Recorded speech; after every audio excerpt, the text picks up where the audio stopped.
vocês foram criados.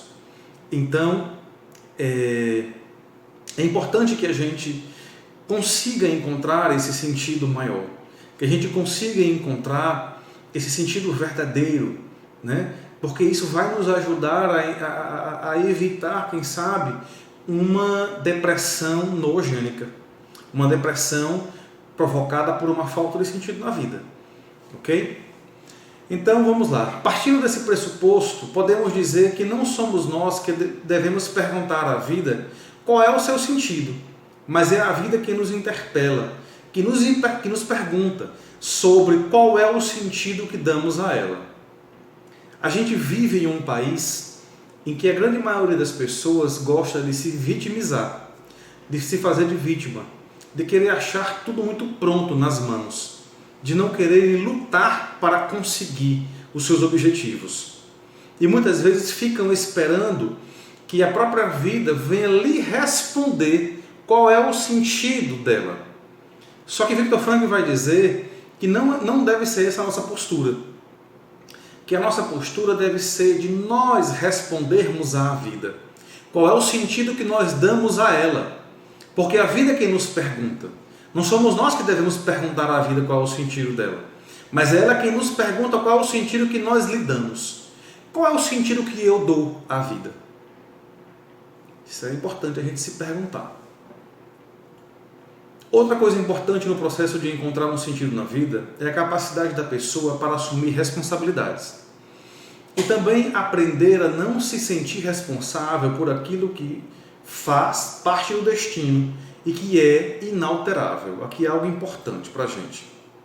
Vejam, às vezes a gente tem uma tendência a não assumir as próprias responsabilidades pelas nossas escolhas. Isso é um sinal de grande imaturidade. A gente culpa Deus, culpa a igreja, culpa a comunidade, culpa o pai, culpa a mãe, culpa o sistema, culpa o governo, culpa os governantes, o presidente, o governador, a prefeitura, mas não assume a própria responsabilidade. Isso é um sinal de projeção. O indivíduo projeta no outro aquilo que é seu. Por não assumir como seu, joga nas mãos do outro a sua própria responsabilidade. Isso está errado. Uma outra coisa também que a gente não pode fazer, não deve fazer, é se responsabilizar por aquilo que não está sob o nosso controle. Por exemplo, uma pessoa da nossa família adoeceu e veio a falecer. Mas nós fizemos tudo o que estava ao nosso alcance. Demos o melhor para que ela sobrevivesse, mas não foi possível. Ou seja, nós não temos culpa por aquela pessoa ter morrido. Então nós não podemos nos responsabilizar por uma coisa que faz parte do destino e que é inalterável, que nós não podemos modificar. Então, aí uma outra realidade também importante de se perceber. Nos acompanhamentos que a gente estiver fazendo, perceber se a pessoa ela joga a responsabilidade sobre outras pessoas ou de repente se ela se culpa demais também por aquilo que não é de responsabilidade dela, porque tem que saber separar uma coisa da outra. Viktor Frankl diz que é possível encontrar sentido na vida a partir da realização de valores que ele separa em 3 categorias. Isso aqui é muito interessante. Valores de criação, valores de experiência e valores atitudinais. Valores de criação estão ligados àquilo que a gente é chamado a fazer. Por exemplo, eu estou agora nesse momento vivenciando valores criativos, porque eu sou psicólogo e aqui eu estou dando uma formação, uma palestra a respeito de um conteúdo psicológico sobre depressão. Eu estou realizando um valor criativo, um valor de criação.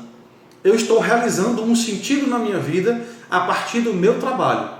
Isso é um valor de criação dentro da teoria de Viktor Frankl. E ele diz que é possível encontrar sentido realizando valores de criação, que estão ligados ao nosso trabalho. Uma outra categoria de valores são os valores experienciais. Esse aqui, o valor de experiência, está ligado à vivência da realização de um grande amor na vida, né? quando a pessoa ela experimenta um outro ser humano no sentido de uma comunhão, de uma vivência tão profundos que lhe dão sentido para a vida. Ter um filho, uma esposa ou um esposo, né? Valores de contemplação, valores de experiência de uma viagem e outros valores aí, outras realizações que estão dentro desses valores de experiência, de experimentar a vida, as belezas da vida. E por último, os valores atitudinais. Que seriam esses valores atitudinais? Nós podemos utilizar como exemplo esse momento de pandemia. Nós estamos vivendo um momento em que nós não podemos mudar a circunstância. Nós não podemos fazer com que essa pandemia ela acabe de uma vez. E por isso, nós estamos confinados dentro de casa, não podemos ver aqueles e abraçar aqueles que nós amamos, não podemos conviver com nossos irmãos de comunidade, não podemos sair muitas vezes para trabalhar, para fazer as atividades que nós estávamos acostumados a fazer. E isso é uma situação de sofrimento para todos nós. E como seria a vivência de valores atitudinais para encontrar sentido diante desta realidade? Victor Frankl vai dizer que quando nós estamos diante de uma situação que nós não podemos mudar a situação, nós somos chamados a mudar a nós mesmos, mudar as nossas atitudes, mudar a nossa visão a respeito daquela situação. É uma situação de sofrimento que eu não consigo mudar a situação, e aí eu sou conclamado a mudar a mim mesmo. Então aí nós realizamos um valor atitudinal, um valor de atitude diante de uma circunstância que eu não posso mudar. Não mudo a circunstância, mas posso mudar a mim mesmo. A vivência desses valores exige do indivíduo uma certa maturidade. Entendamos. Uma pessoa imatura comporta-se de forma infantilizada, colocando-se sempre como vítima das circunstâncias da vida. Culpa a Deus e o mundo, mas nunca assume as suas responsabilidades pelo que lhe acontece. De forma inconsciente, buscam chamar a atenção daqueles que o cercam. Sentem-se mal pelo simples fato de alguém passar e não falar com elas. Caso isso aconteça, já ficam a pensar que aquela pessoa está com raiva dela, que não gosta mais dela, enfim. Imagina 1 milhão de coisas que não têm o menor sentido. Esse comportamento é próprio de uma criança, que tem por motivação atrair a atenção do adulto, que deve lhe dar afeto e amor. A motivação de uma pessoa adulta para agir deve ser servir, ser útil aos outros e não de chamar a atenção para si o tempo todo. Ou seja, a atitude de uma pessoa adulta, de um indivíduo maduro, a motivação para agir, vamos corrigir a minha fala. A motivação para agir de uma pessoa madura não é chamar a atenção dos outros para si. Não é chamar a atenção do outro para que me dê atenção, para que venha saber como eu estou. Mas a motivação de um adulto para agir deve ser o desejo de servir ao outro, de amar o outro, de acrescentar algo de bom à vida daquele outro. Isso deve ser a atitude de um indivíduo adulto, é o que se espera. Mas na nossa sociedade, a gente percebe cada vez mais que nós convivemos com adultos infantilizados, que buscam olhar mais para si mesmos do que para o outro. A motivação de agir deles é a motivação de uma criança, a de chamar a atenção para si, para serem acarinhados, beijados, abraçados. Isso é um fator meio que inconsciente e nem sempre a pessoa consegue perceber e admitir que age dessa forma. Aí onde entra a perspicácia do acompanhador, do formador, do psicólogo, para poder levar a pessoa a perceber isso.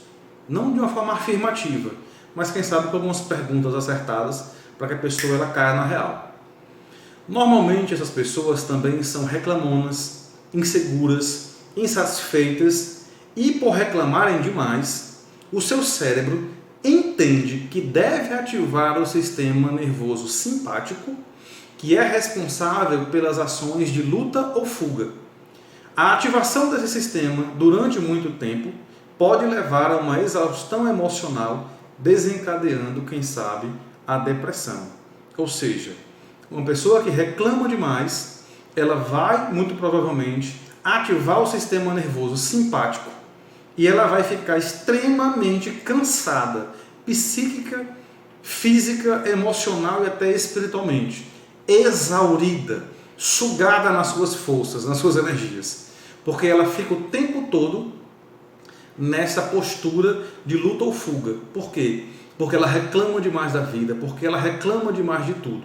E aí ela se desgasta demais com tudo isso e perde forças e esperança para viver e para acrescentar algo na vida dos outros. No acompanhamento será necessário levar a ovelha a perceber que era preciso amadurecer e aprender a assumir responsabilidades, caso seja esse o caso, e deixar de se fazer de vítima, pois isso só irá atrapalhar a realização da sua vida, da sua missão pessoal e, por conseguinte, trará uma sensação de vazio existencial. E o pior é que ela ainda vai provavelmente querer colocar a culpa nos outros, né? Então é importante que a gente consiga, muitas vezes, quando perceber que uma ovelha não está se responsabilizando pela sua vida, pela sua história, pelas suas realidades, a gente poder levar esse indivíduo, né, essa pessoa, a se responsabilizar sim, pelos seus atos, pelas suas escolhas, pelas suas atitudes. Outra coisa importante é levar a ovelha a perceber e entender que não importa o que fizeram a ela, pois já passou. Importa sim o que ela fará com o que fizeram a ela. Uma pessoa que foi abusada na infância, seja um abuso sexual ou seja um abuso físico no sentido moral, apanhou demais dos pais ou de outra pessoa e outras coisas mais. Ela pode correr o risco de ficar se vitimizando. Ah, mas por que me aconteceu isso no passado? Ah, por que me aconteceu isso lá na minha infância? Ah, por que aconteceu isso e aquilo outro? Aqui entra a importância dos valores atitudinais. Não importa o que fizeram a mim, importa o que eu faço com aquilo que me fizeram. Isso é uma atitude madura de uma pessoa adulta. Não ficar se vitimizando com o que passou, porque não dá para realizar nada no ontem. O que nós podemos fazer é de agora para frente.